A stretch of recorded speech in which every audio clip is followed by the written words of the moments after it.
ఈ రోజు మండే నేనైతే ఈ రోజు ఒక స్పెషల్ బిర్యానీ అయితే చేసుకున్నాను. అదేనండి, ఇది ఒక special fry piece dum biryani అనమాట. మరి లేట్ చేయకుండా నేను ఎలా తయారు చేశానో చూసేద్దాం రండి.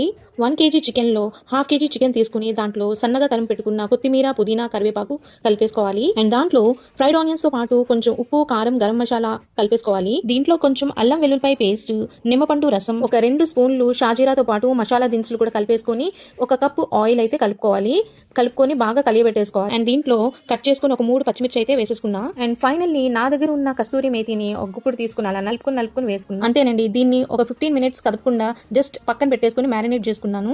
మ్యారినేట్ చేసిన ఈ చికెన్ ని స్లో ఫ్లేమ్ లో పెట్టుకుని మగ్గించుకుంటున్నా. ఈ చికెన్ మగ్గుతున్నప్పుడే నేను ఇంకో హాఫ్ కేజీ చికెన్ని పక్కన పెట్టుకున్నాను కదా స్టార్టింగ్లో, దాంట్లో ఏంటంటే జస్ట్ ఉప్పు, కారం, మసాలా, గరం మసాలా పౌడర్, తర్వాత కొంచెం అల్లం వెల్లుల్లిపాయ పేస్ట్ వేసుకుని బాగా దగ్గరికి ఫ్రై చేసుకున్నాను. ఇంకో బౌల్లో ఏంటంటే బిర్యానీ రైస్ని ప్రిపేర్ చేసుకున్నాను. ఒక 5 గ్లాసు వాటర్లో 3.5 గ్లాసులు బిర్యానీ రైస్ వేసుకుని దాంట్లో మసాలా దినుసులు వేసేసుకుని ఒక 2 స్పూన్లు షాజీరా వేసుకుని ఒక 2 to 3 స్పూన్స్ నెయ్యి వేసుకుని బాగా ఉడికించుకున్నాను. ఆ రైస్ జస్ట్ 80% కుక్ అవుతుంది అంతే. సో ఆ రైస్ ని మనం లేయర్స్ కింద వేసుకుని ఇప్పుడు ఈ రైస్ ని ఆల్రెడీ మనం ఉడికించుకుంటున్న చికెన్ బౌల్ లో లేయర్స్ కింద వేసుకోవాలి. ఆ లేయర్స్ లో ఏంటంటే పాలు, కుంకుమ పువ్వు నానబెట్టుకున్న మిశ్రమాన్ని లేయర్స్ లోని వేసుకుంటూ వెళ్ళాలి.